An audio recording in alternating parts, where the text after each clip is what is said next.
저는 68세가 되어서야 처음으로 진짜 혼자라는 걸 깨달았습니다. 강남 아파트 거실에 앉아 차를 마시며 창밖을 바라보는데 문득 이런 생각이 들더군요. 40년간 교직에 몸담으며 수천 명의 제자들을 가르쳤는데 정작 내 자식 하나는 제대로 키우지 못했구나 하는 생각이요. 남편이 세상을 떠난 지도 벌써 10년이 지났고 아들 민수는 결혼 후로는 명절이나 생일 때나 연락하는 정도였죠. 혼자 씩씩하게 살았지만 때로는 외로웠어요. 큰 돈이 필요할 때를 제외하면 평소에는 안부 전화조차도 없었어요. 그래도 교직연금 덕분에 생활은 안정적이었고 돌아가신 시어머니께서 남겨주신 상가 건물도 있으니 경제적으론 걱정 없었죠. 바로 그때였습니다. 현관문에서 벨소리가 들려왔어요. 누군가 싶어 인터폰으로 확인해 보니 웬일로 민수와 며느리 영희가 서 있더군요. 손에는 제가 좋아하는 가게의 수제 케이크를 들고 말이에요. 어머니, 저희예요? 영희가 평소와는 달리 밝은 목소리로 인사했습니다. 이상했어요.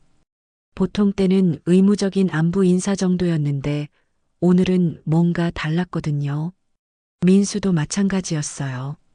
엄마, 몸은 괜찮으세요? 무릎이 안 좋아서 운동 쉬신다면서요? 제 손을 잡는데 평소의 무뚝뚝한 모습과는 정반대였습니다. 갑자기 웬일이야? 무슨 일 있니? 그냥 안부 여쭙고 싶어서 왔어요. 영희가 부엌으로 가더니 과일을 정성스럽게 깎기 시작했어요. 정말 이상한 일이었죠. 평소 같으면 시키지 않을 땐 스스로 부엌일 하는 적 없던 며느리가 말입니다. 엄마, 사실 오늘 온 이유가 있어요. 엄마를 위한 제안이 있거든요. 제안? 네, 여행이요. 평생 일에만 매달리시느라 제대로 된 휴가도 못 가보셨잖아요. 이번에 저희가 프라하 여행을 준비했어요. 프라하라니. 체코의 수도? 갑작스럽긴 했지만 솔직히 마음이 움직였습니다. 해외여행은 많이 다녔지만 유일하게 유럽은 그때마다 상황이 안 돼서 가지 못했거든요. 매번 가는 휴양지만 반복해서 다녔죠. 역사와 문화에 관심이 많았던 저에겐 유럽이 사실 꿈의 여행지였어요. 하지만 뭔가 석연치 않았습니다. 왜 갑자기, 왜 하필 프라하? 갑작스럽네. 왜 갑자기 이런 생각을 했어? 어머니, 요즘 혼자 계시느라 우울해 보이세요. 새로운 곳에서 기분 전환하시라고요. 영희가 깎은 사과를 가져오며 말했어요. 그런데 그때 영희의 눈빛에서 뭔가 계산적인 느낌을 받았습니다. 그런데 엄마, 몸은 괜찮으시죠? 요즘 무릎도 아프시고 하지정맥류 때문에 고생하시는데 평소 같지 않은 민수의 말에 신경이 쓰였죠. 왜 갑자기 제 건강 상태를 확인하는 걸까요? 마치 여행을 핑계로 다른 속셈이 있는 것 같았거든요. 늙어서 의심만 생기나 싶어 웃음이 나왔어요. 나는 멀쩡해. 다리는 직업병일 뿐이고. 그런데 여행 경비는 얼마나 드니? 아, 그건 걱정 마세요. 저희가 다 준비했어요. 어머니는 그냥 편히 다녀오시기만 하면 돼요. 영희가 웃으며 대답했어요. 바로 그때 민수가 뜻밖의 말을 했어요. 아, 그리고 엄마, 여행 경비는 넉넉히 준비해두세요. 혹시 모르니까 여권이랑 현금같이 중요한 것들은 저희가 챙겨드릴게요. 해외에서 분실하면 곤란하잖아요. 그 순간 제 등골에 찬 기운이 흘렀습니다. 평생 교육 현장에서 갈고 닦은 직감이 경고음을 울렸어요. 40년간 수많은 학생들을 상대하면서 거짓말을 구별하는 눈은 충분히 키웠거든요. 현금을 왜 넉넉히 가져가야 하니? 여행 가는데 넉넉할 게 뭐가 있어? 잃어버리기만 하지. 민수는 잠깐 당황하는 기색을 보이더니 재빨리 대답했어요. 아, 그게 만약 엄마가 현지에서 몸이 안 좋아지시면 병원비라든지 긴급 상황에 대비해서요. 동유럽에서는 카드가 안 되는 곳도 많기도 하고요. 말이 되긴 했지만 요즘 같은 세상에 뭔가 석연치 않았습니다. 영희가 얼른 거들며 나섰어요. 체코 온천이 관절염에 정말 좋은 건 아시죠? 특히 카를로비 바리 온천은 세계적으로 유명하잖아요. 친정엄마도 작년에 보내드렸었는데 너무 좋아하셨어요. 올해는 어머니 보내드리려고 하는 거니 같이 다녀오세요. 어머니, 무릎 관절염 때문에 고생하시잖아요. 체코 온천. 사실 예전에 다큐멘터리에서 본 적이 있었어요. 정말 유명한 곳이긴 했죠. 그래서 더 마음이 흔들렸나 봅니다. 그런데 왜 하필 지금? 갑작스럽잖아. 어머니, 저희도 이번이 아니면 당분간 시간 내기 어려워요. 곧 민수 씨도 회사에서 승진 심사 준비하느라 바쁘거든요. 하지만 제 마음은 왠지 편하지 않았죠. 특히 민수가 자꾸 제 건강을 걱정하는 척 하면서도 눈빛은 다른 곳을 보고 있는 게 신경 쓰였습니다. 저에게 늘 돈을 부탁할 때처럼요. 나는 괜찮다고 했잖니. 그런데 정말 갑작스럽네. 어머니, 이런 기회가 또 언제 올까요? 영희가 제 어깨를 살살 문지르며 말했어요. 요즘 같은 세상에 자식들이 부모님 모시고 여행 가겠다는데 칭찬은 안 해주시고.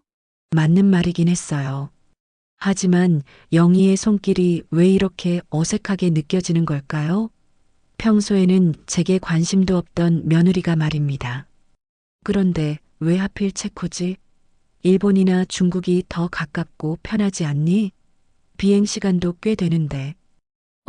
작년에 친정엄마는 엄청 좋아하셨는데 체코는 정말 아름다운 나라예요. 특히 프라하는 중세 유럽의 모습이 그대로 보존되어 있어서. 영희가 열심히 설명했지만 저는 딴 생각에 빠져 있었어요. 왜 갑자기? 왜 체코? 왜 지금? 민수가 다시 말했어요. 엄마, 사실 저희도 이번 기회에 어머니와 좋은 추억을 만들고 싶어요. 그동안 소홀했던 것도 있고. 소홀했다고? 지금 와서 그런 말을? 저는 속으로 쓴웃음을 지었습니다. 그래서 언제 가자는 거니? 다음 주 화요일 어떠세요? 항공편이랑 호텔이 그때가 제일 좋아요. 영희가 스마트폰을 꺼내며 보여줬어요. 정말로 예약이 되어 있더군요. 벌써 예약까지? 답변도 듣기 전에? 너무 성급한 거 아니니? 나한테 물어보지도 않고 미리 예약을 해놨다고? 어머니, 요즘 항공료가 비싸서 미리 예약 안 하면 더 비싸져요. 어차피 어머니께서 좋아하실 거라고 생각했어요. 민수가 변명하듯 얘기하는 게 이상했지만 한편으로는 애미 생각을 해준다는 것도 나쁘지 않았어요. 바로 그때 영희의 핸드백에서 핸드폰 진동 소리가 들렸습니다. 오늘따라 유난히 핸드폰 진동 소리가 요란하더군요. 전화 받으라니깐 스팸이라며 무시했어요. 그런데 여행 기간은 얼마나 되니? 일주일 정도요. 넉넉하게 다녀오시라고. 민수가 대답했어요. 일주일. 생각보다 긴 기간이었어요. 어머니, 너무 길어서 몸이 힘드실 것 같아요? 가까운 데로 정할 걸 괜히 체코로 했나 봐요. 그러면서 자꾸 제 건강을 언급하는 것도 거슬렸습니다. 마치 제가 허약하고 무력한 노인이라고 단정 짓는 것 같았거든요. 엄마는 아직 멀쩡해. 왜 그런 식으로 말하니? 아, 죄송해요, 어머니. 그런 뜻이 아니었어요. 영희가 당황하며 사과했지만 저는 그것보다 내가 허락하기도 전에 예약이 진행됐다는 게 마음에 걸렸어요. 그때 민수가 또 한 번 신경 쓰이는 발언을 했습니다. 아, 그리고 엄마, 혹시 모르니까 중요한 서류들도 저희가 보관해 드릴까요? 집에 혼자 두고 가면 불안하잖아요. 에이, 아니야. 내가 알아서 할게. 민수의 표정이 순간 웃더군요. 엄마, 그냥 만약을 대비해서요. 아니면 아예 이번 기회에 저희가 맡아드릴까요? 요즘 보이스피싱이나 사기도 많다고 하니까. 내가 40년 동안 학교에서 교장까지 지낸 사람인데 아직은 그런 걱정은 안 해도 돼. 영희가 재빨리 분위기를 바꾸려고 했어요. 어머니, 그럼 여행은 가시겠다는 거죠? 정말 좋은 여행이 될 거예요. 저는 망설였습니다. 한편으로는 정말 여행을 가고 싶었어요. 여러 번 갈 수 있는 기회를 놓쳐서 아쉬웠던 곳이었고 평생 책으로만 봤던 동유럽의 문화와 역사를 직접 경험할 수 있는 기회니까요. 하지만 다른 한편으로는 아들의 의도가 그리 순수하지 않다는 의심이 커지고 있었습니다. 좀 더 생각해 볼게. 어머니, 민수가 급하게 말했어요. 항공편 예약이 다음 월요일까지만 유효해요. 닥쳐서 취소하면 손해가 장난 아닌 거 아시죠? 알지? 항공편, 호텔, 심지어 제가 좋아할 만한 체코 온천까지 너무나 완벽하게 준비된 여행이었습니다. 결국 저는 여행을 가기로 했습니다. 뭔가 잘 보이기 위한 여행이라는 합리적 의심이 들긴 했지만 혹시 제가 너무 예민하게 반응하는 건 아닐까 하는 생각도 들었거든요. 그리고 솔직히 프라하에 대한 호기심도 컸고요. 프라하 공항에 도착했을 때의 그 설렘은 말로 표현하기 어려울 정도였죠. 60년 넘게 살면서 처음 밟아보는 유럽 땅이었으니까요. 중세시대 건물들이 그대로 보존된 도시, 책에서만 봤던 그 모습을 직접 볼 수 있다는 기대감에 가슴이 두근거렸어요. 하지만 그 설렘은 오래가지 못했습니다. 공항에서 나오자마자 영희가 계속 스마트폰만 들여다보더군요. 누군가와 계속 메시지를 주고받는 것 같았어요. 그런데 그때 영희가 보낸 메시지 중 일부가 제 눈에 들어왔습니다. 도착했어. 준비됐지? 준비됐다니.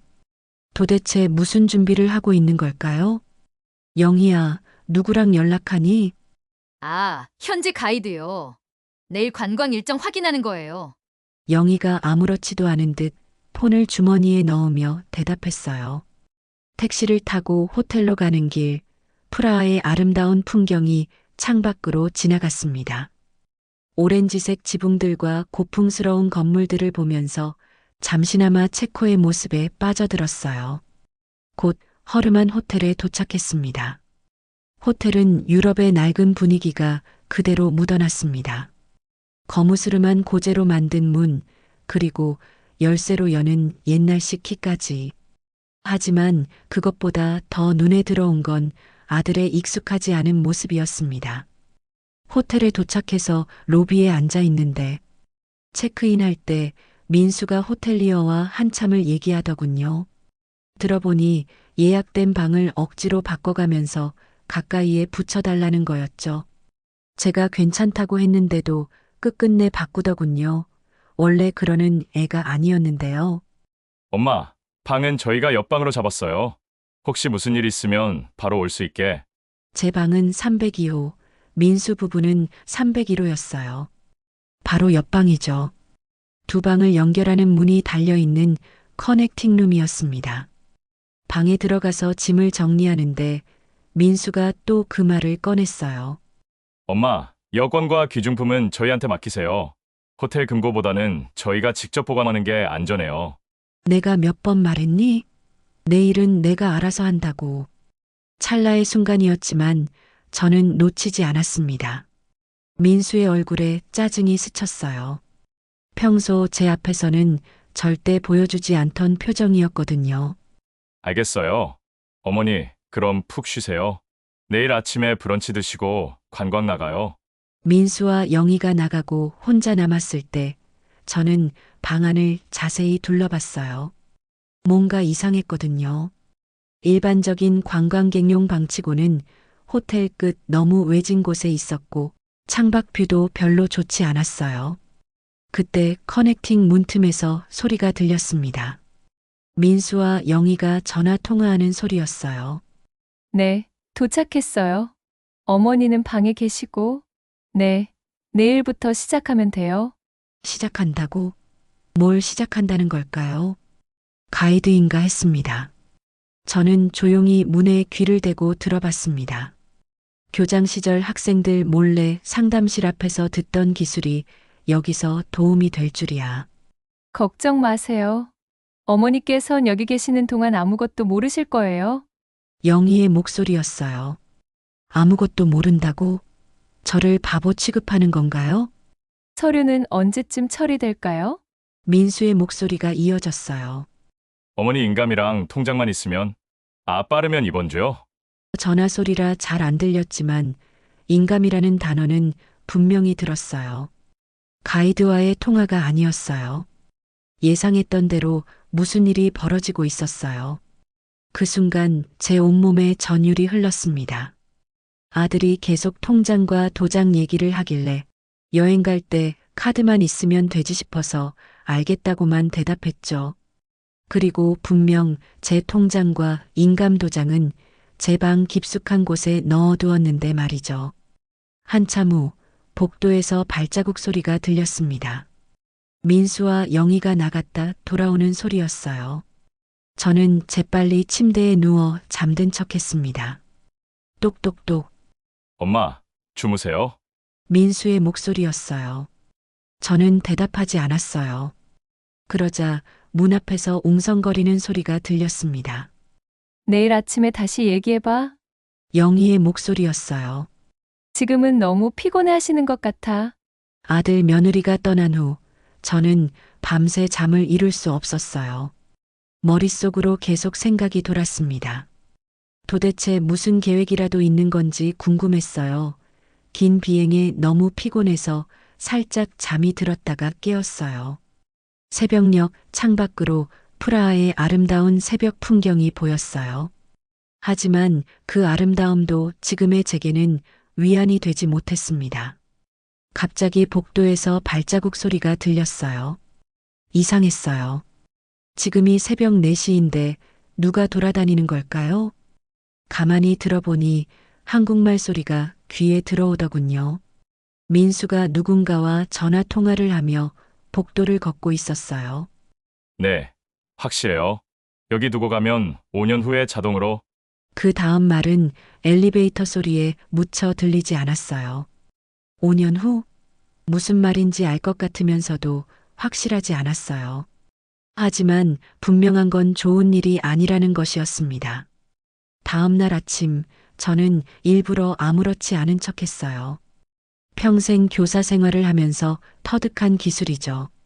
어머니, 잘 주무셨어요?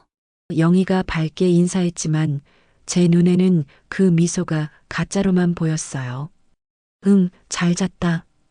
오늘 어디 가니? 프라하 성이랑 찰스 다리 구경하기로 했어요. 정말 유명한 곳이거든요. 민수가 관광 안내서를 펼치며 말했어요. 브런치를 먹으러 호텔 레스토랑에 갔는데 그때 또 이상한 일이 벌어졌어요. 영희가 갑자기 잠깐 화장실 좀 다녀온다며 자리를 떴는데 민수도 나도 잠깐 담배 좀 피우고 올게라며 자리를 떴어요. 저만 테이블에 남겨졌습니다. 바로 그때 제 앞에 있는 영희의 핸드폰에서 메시지 알림음이 들렸어요. 화면이 켜지면서 메시지 일부가 보였는데 제 심장이 멎을 뻔했습니다. 5년 뒤 상속 처리 가능. 서류 준비 완료됐으니 걱정 말고. 저는 손이 떨렸어요. 5년 뒤 상속 처리. 순간 머릿속이 하얗게 변했습니다. 분명 나와 관련된 일인데 나만 모르고 있다는 생각이 들었죠. 재빨리 핸드폰을 들어 메시지를 더 확인하려고 했는데 그때 영희가 돌아왔어요. 어머니, 뭐 하세요? 아무것도. 내 전화에서 소리가 나서. 영희는 재빨리 핸드폰을 확인했어요. 그리고는 제 얼굴을 유심히 살폈습니다. 마치 제가 뭘 봤는지 확인하려는 것 같았어요. 별거 아니에요. 스팸 메시지일 거예요. 영희가 웃으며 말했지만 그 웃음이 어색했어요. 민수도 돌아와서 앉았는데 두 사람이 은밀하게 눈을 마주치는 걸 봤어요. 뭔가 신호를 주고받는 것 같았습니다. 그럼 이제 관광 나갈까요? 민수가 말했어요. 프라하 성을 구경하는 동안 저는 계속 생각에 잠겨 있었어요. 그 메시지가 머릿속에서 떠나지 않았거든요. 새벽에 들었던 말과 문자 메시지를 조합해서 머릿속에 되뇌어 보았습니다. 도대체 무슨 뜻일까요? 정말로 저를 체코에 버리고 갈 계획인 건가요? 그럼 5년 뒤 상속 처리는 또 뭐고요? 그때 갑자기 떠오른 생각이 있었어요. 실종 신고. 만약 제가 해외에서 실종되면 5년 후에 자동으로 사망 처리가 되고 상속이 진행되는 거죠. 소름이 돋았어요. 설마 제 아들이, 제 친아들이 그런 계획을 세웠단 말인가요? 엄마, 괜찮으세요? 얼굴이 안 좋아 보이는데. 민수가 걱정스럽게 물었어요. 아니다, 괜찮다. 그래도 좀 쉬시는 게 어때요? 호텔로 돌아가서요. 아무래도 비행이 힘드셨나 봐요. 영희가 제안했어요. 호텔로 돌아가자고? 그럼 더 쉽게 나를 처리할 수 있겠죠. 아니야, 더 구경하고 싶다. 오후에 찰스 다리를 구경했는데 그때 민수가 또 말하더군요. 엄마, 혹시 연금이 떨어지면 저한테 말해요. 제가 환전해 드릴게요. 환전? 왜 갑자기 현금 얘기를? 혹시 내 돈을 관리하려고 하는 건가? 내가 알아서 한다. 그래도 해외에서는 조심해야 해요. 소매치기도 많고. 소매치기보다 더 무서운 건 옆에 있는 자식들인 것 같았죠. 저녁을 먹고 호텔로 돌아왔을 때 저는 결심했어요. 더 이상 가만히 있을 수 없다는 걸 말이죠. 너희들 먼저 들어가라. 나는 로비에서 좀 더 있다가 올라갈 테니까. 어머니, 너무 늦지는 마세요. 내일도 일찍 나가야 하거든요. 영희가 말했어요. 내일? 내일은 과연 있을까요? 아들 며느리가 올라간 후 저는 로비 구석진 곳에 앉아서 생각했어요. 어떻게 해야 할까? 지금이라도 한국으로 돌아가야 하나? 하지만 애들이 가만히 있을 것 같지 않았어요. 이미 계획을 세웠는데 제가 도망간다면 더 위험한 일을 저지를지도 모르거든요. 바로 그때였습니다. 로비에서 한국어가 들렸어요. 실례합니다. 혹시 한국분이세요? 돌아보니 30대 중반쯤 되어 보이는 여성이 서 있었어요. 한국인이 맞는 것 같았습니다. 네, 그런데 아, 반갑습니다. 저는 여기서 사업하고 있는 박미영이라고 해요. 한국분 보기 힘든데 반가워서요. 박미영이라는 분과 이야기를 나누는데 갑자기 제 마음에 희미한 기억이 떠올랐어요. 박미영, 어디서 들어본 이름 같은데. 바로 그때 그분이 말했어요. 혹시 사실 어제도 뵀었는데요. 강남여고에서 국어 가르치셨던 김순정 선생님 아니세요? 그 말을 듣는 순간 제 심장이 쿵쾅거렸어요. 설마 이런 먼 곳에서 옛 제자를 만나다니. 그런데 넌 박미영? 3학년 졸업반 박미영 맞니? 선생님, 정말 선생님이시네요. 미영이가 눈물을 글썽이며 제 손을 잡았어요. 20년 만에 뵙네요. 선생님 덕분에 제가 여기까지 올 수 있었어요. 갑자기 기억이 돌아왔어요. 박미영, 집안 형편이 어려워서 좋은 성적에도 대학 진학을 포기하려던 아이였죠. 제가 나서서 장학금을 알아봐주고 진로 상담도 해줬던 기억이 났습니다. 미영아, 맞네. 미영이. 그런데 여기서 뭘 하고 있니? 저 여기서 무역업하고 있어요. 한국 상품을 체코로 수입하는 사업이요. 선생님께서 넓은 세상을 보라고 하신 말씀 기억하시죠? 그 말씀 덕분에 용기 내서 해외로 나왔어요. 내가 그런 말을 했어? 기억은 안 나지만 제자가 기억하고 있다니 뭉클했어요. 그런데 선생님, 혼자 여행 오신 건가요? 순간 망설여졌어요. 지금 상황을 설명해야 하나? 하지만 미영이의 진실한 눈빛을 보니 더 이상 혼자 감당할 수 없다는 생각이 들었습니다. 미영아, 사실은 저는 조용한 목소리로 지금까지의 상황을 설명했어요. 오랜만에 본 제자인데도 제 상황을 털어놓으니 저도 모르게 서러움의 눈물이 흐르더군요. 아들과 며느리가 갑자기 여행을 제안한 것, 내 통장과 서류를 가져가려고 하는 것, 그리고 오늘 본 그 충격적인 메시지까지. 미영이의 표정이 점점 어두워졌어요. 선생님, 그거 정말 위험한 일이에요. 실제로 여기 교민사회에서도 그런 사기 사건들이 있었거든요. 노인분들을 해외로 데려다가, 정말이니? 네, 보통은 동남아시아로 많이 가는데 유럽은 처음 들어봐요. 더 치밀하게 계획한 것 같네요. 미영이가 심각한 표정으로 말했어요. 바로 그때 엘리베이터에서 내려오는 소리가 들렸어요. 민수와 영이었습니다. 엄마, 여기 계셨네요. 누구세요? 민수가 미영이를 보며 경계하는 눈빛을 보냈어요. 아, 옛날 제자야. 우연히 만났어. 안녕하세요. 선생님께 많은 도움을 받았었어요. 미영이와 아들 며느리가 정중히 인사했어요. 영희가 뭔가 불안한 표정을 지으며 말했어요. 어머니, 너무 늦었으니 올라가시죠? 내일 일정도 있고. 응, 알겠다. 저는 미영이에게 살짝 눈빛으로 신호를 보냈어요. 선생님, 내일 시간 되시면 제가 프라하 시내 좋은 곳들 안내해 드릴게요. 명함 드릴게요. 미영이가 무언가를 쓰더니 재빨리 명함을 건네며 속삭였어요. 뒷면에 개인 번호 있어요. 생각나시면 언제든 연락하세요. 방으로 올라가면서 민수가 물었어요. 엄마, 저 사람 누구야? 뭔가 수상한데. 내 제자라고 했잖니. 뭐가 수상해? 그냥 너무 친근하게 대하는 것 같아서요. 영희가 끼어들었어요. 친근하게 대한다고?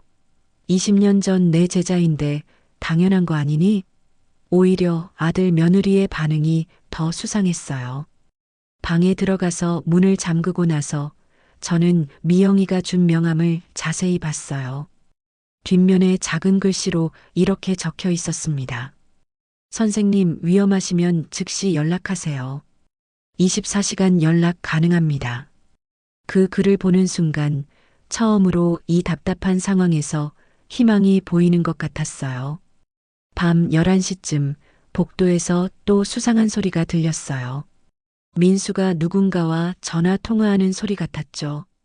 네, 내일 진행하세요. 어머니는 관광 나가시는 동안 처리하면 내일 뭘 처리한다는 걸까요? 서류는 이미 준비됐고 인감만 있으면 네, 어머니께서 직접 찍으신 것처럼 만들 수 있다고 하셨죠? 인감을 위조한다고? 제 인감을 말하는 것 같았어요. 걱정 마세요. 어머니는 아무것도 모르세요. 여기서 일주일 정도 관광하시다가 자연스럽게 그 다음 말은 들리지 않았지만 충분했어요. 아들이 정말로 무슨 일을 꾸미고 있다는 확신이 섰습니다. 저는 재빨리 미영이에게 문자를 보냈어요. 미영아, 내일 만날 수 있니? 정말 급해. 3분도 안 되어 답장이 왔습니다. 선생님, 내일 아침 8시에 호텔 근처 카페에서 만나요. 그 순간 복도에서 발소리가 멈췄어요. 저는 숨을 죽이고 기다렸습니다. 그러자 문 손잡이가 천천히 돌아가는 소리가 들렸어요. 누군가 제 방에 들어오려고 하고 있었습니다. 다행히 제가 문을 제대로 잠갔었어요.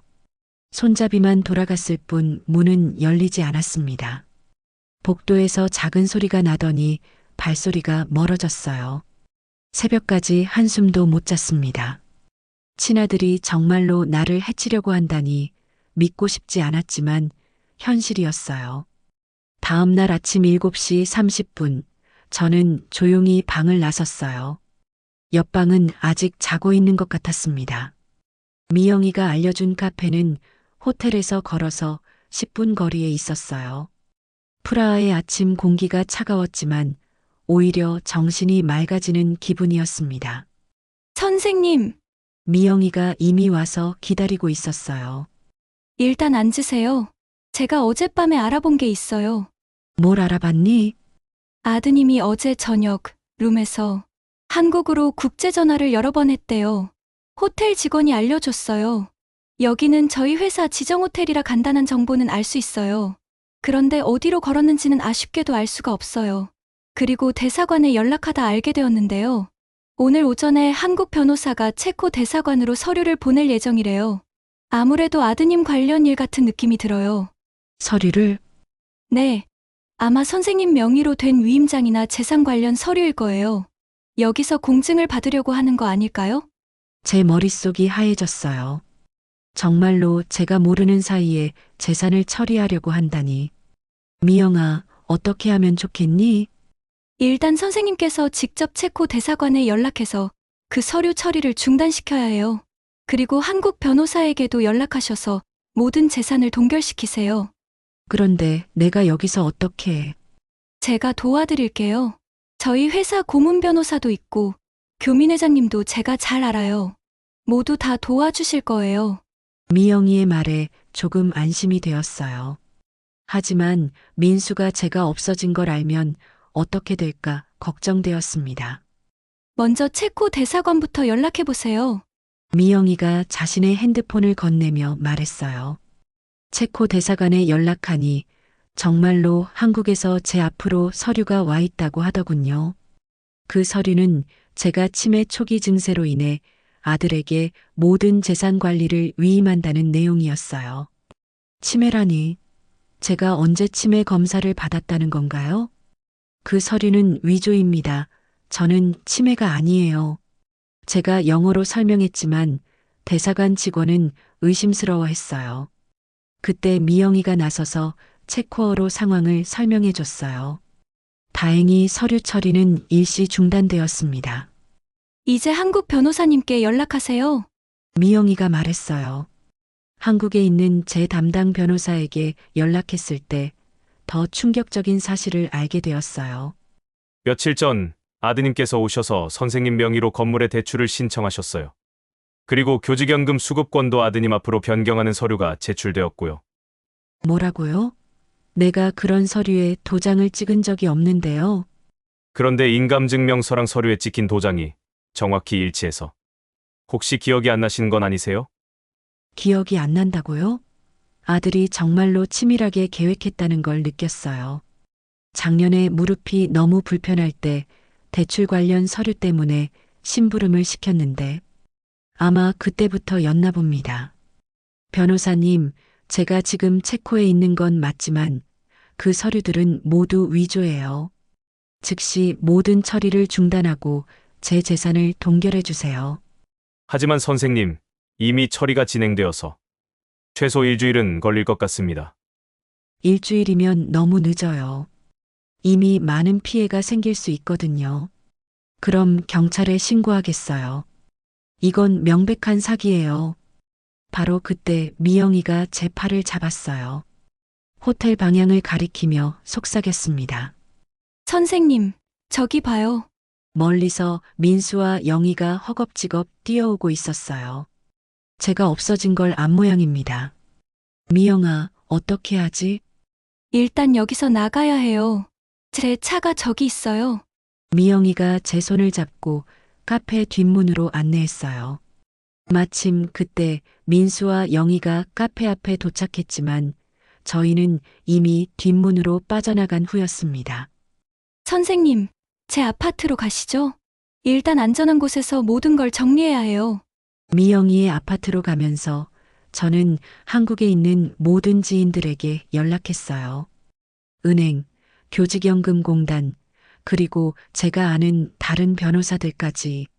선생님, 이제 민수 씨 부부가 어떻게 나올지 모르니까 조심해야 해요.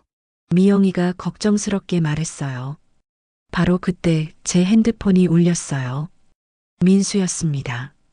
엄마, 어디 계세요? 갑자기 사라지셔서 놀랐잖아요. 목소리는 걱정스러운 척하지만 저는 이제 자식들의 거짓을 모두 알고 있었어요. 나는 안전한 곳에 있다. 그리고 너희들이 뭘 했는지 다 안다. 전화 너머로 잠시 침묵이 흘렀어요. 엄마, 무슨 말씀이세요? 내 재산을 가로채려고 한 거 다 알고 있어. 위조 서류, 대출 신청, 연금 수급권 변경까지. 그때 민수의 목소리가 변했어요. 엄마, 그런 게 아니에요. 엄마를 위해서. 위에서 나를 여기 버리고 갈 계획이었으면서 완전한 침묵이 흘렀습니다. 그리고 나서 들려온 민수의 목소리는 전혀 다른 사람 같았어요. 엄마가 그렇게 나오시면 우리도 어쩔 수 없습니다. 민수의 차가운 목소리를 듣는 순간 제 마음 한켠이 무너져 내렸어요. 하지만 동시에 분노가 치밀어 올랐습니다. 지금까지 살아오면서 이런 패류는 처음 보았거든요. 눈물이 제 뺨을 타며 소리 없이 주르르 흐르더군요. 어쩔 수 없다고? 친아들이 어미한테 할 말이 그거니? 엄마, 저희도 살아야 해요. 회사 상황도 안 좋고, 아이들 교육비도 만만치 않고, 그래서 나를 죽이려고 했다는 거야? 전화 너머로 영희의 목소리가 들렸어요. 어머니, 죽인다는 게 아니라 그냥 좀 더 편하게 지내시라는. 편하게? 나를 여기 버리고 가는 게 편하게 지내는 거야? 미영이가 제 옆에서 손짓으로 전화를 끊으라고 했지만 저는 끝까지 들어야겠다고 생각했어요. 이들의 진짜 속마음을 확인하고 싶었거든요. 엄마, 어차피 혼자 계시는 것도 외로우시잖아요. 여기서 새로운 인생을 시작하시는 것도 새로운 인생? 내 전 재산을 가로채고 나서 그런 게 아니에요. 저희가 잘 관리해서 관리? 너희들이 뭘 관리해? 내 돈으로 너희 빚이나 갚으려고 하는 거지. 그때까지 침묵하던 민수가 갑자기 버럭 소리쳤어요. 그래요? 맞아요. 엄마는 어차피 혼자 사시는데 그 많은 재산이 뭐하러 필요해요? 저희한테 물려줄 거 미리 정리하는 게 뭐가 나빠요? 드디어 본색이 드러났네요. 물려줄 거라고? 내가 언제 너한테 준다고 했니? 결혼하고 나서 명절 때나 얼굴 보는 아들이 뭘 물려받을 자격이 있다고 생각해? 저도 모르게 하고 싶었던 속내를 털어버렸어요. 엄마가 그렇게 나오시면 어떻게 나온다고? 뭘 어떻게 한다고? 영희가 전화를 받았어요. 목소리가 완전히 변해 있었습니다. 어머니, 이미 서류는 다 진행됐어요. 어머니가 뭘 하시든 막을 수 없을 거예요. 그래, 한번 해봐라. 내가 가만히 있는지. 전화를 끊고 나서 저는 미영이에게 말했어요. 미영아, 이제 진짜 전쟁이야. 끝까지 가보자. 다음 이틀 동안 정말 바빴어요. 미영이와 교민회, 그리고 현지 변호사들의 도움으로 모든 증거를 수집했습니다. 민수와 영희가 한국에서 위조한 서류들, 제 인감을 불법으로 사용한 증거들까지 모두 확보했어요. 한국의 변호사에게도 연락해서 긴급히 재산 보전 신청을 넣었고 경찰에 사기 신고도 했습니다. 일이 걷잡을 수 없게 커지고 있었죠. 그런데 셋째 날 민수와 영희가 미영이의 아파트 앞에 나타났어요. 엄마, 제발 나와서 얘기해요. 민수가 인터폰으로 말했어요. 할 말 없다. 엄마, 저희가 잘못했어요. 다시 생각해 보니까 너무 성급했던 것 같아요. 이제 와서는 잘못했다고 하더군요. 성급했다고?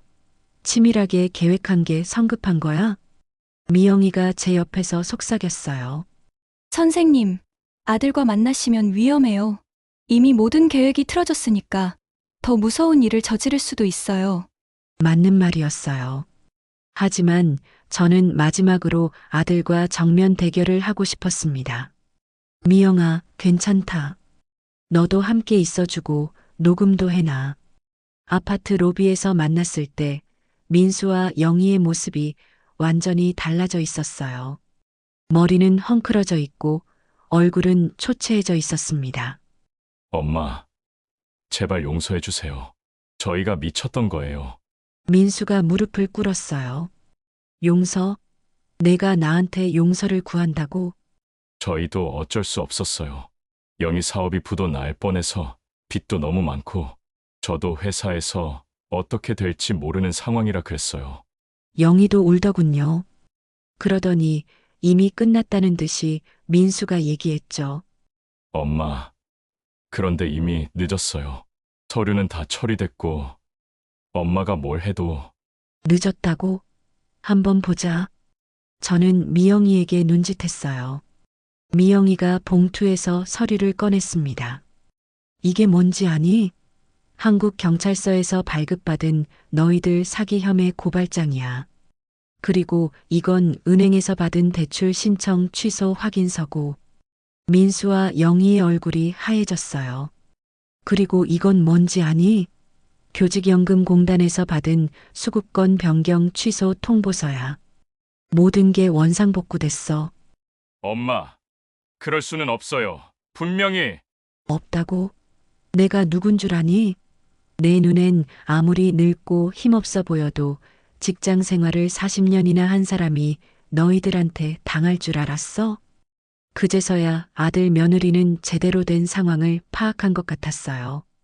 어머니, 그럼 저희는 어떻게 해요? 영희가 울며 불며 매달렸어요. 어떻게 하냐고? 너희들이 알아서 해. 나는 이제 너희들과 아무 상관없어. 엄마! 나한테 엄마라고 부르지 마라. 오늘부터 우리는 남이야. 민수가 마지막으로 애원했어요. 엄마! 그래도 혈육인데! 혈육? 혈육이 혈육을 이렇게 배신하니? 나는 이제 혈육 같은 거 없어. 있는 건 배신자들 뿐이야. 자식들이 떠난 후 저는 3일 후 한국으로 돌아왔어요. 공항에서 경찰이 기다리고 있었고 민수와 영희는 사기 혐의로 조사를 받게 되었습니다. 집에 돌아와서 가장 먼저 한 일은 상속 포기 각서를 작성하는 것이었어요. 민수에게는 단 한 푼도 물려주지 않겠다는 법적 문서였습니다. 그리고 도어락도 비밀번호도 모두 바꿨어요. 이제 자식들은 제 집에 발도 들여놓을 수 없게 됐습니다. 밤에 민수에게서 전화가 왔을 때 저는 마지막으로 이렇게 말했어요. 민수야, 나는 평생 수많은 제자들을 가르쳤다. 그 아이들은 모두 내 가르침을 기억하고 지금도 연락하며 감사해야 한다. 그런데 정작 내 아들은 나를 배신했구나. 이제 너희들과는 끝이다. 전화를 끊고 나서 창밖을 바라보며 생각했어요. 새로운 시작을 해야겠다고. 그로부터 1년이 지났습니다. 지금 저는 제 작은 상가 건물 1층에서 희망 공부방을 운영하고 있어요. 경제적으로 어려운 아이들을 위한 무료 학습 공간이죠. 매일 오후 3시가 되면 아이들이 하나둘씩 찾아와요. 할머니 선생님 하고 밝게 인사하는 아이들을 보면 제 마음도 따뜻해집니다. 오늘은 책부터 읽을까?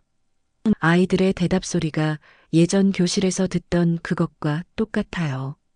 공부방을 준비하는 과정에서 놀라운 일들이 많이 일어났어요.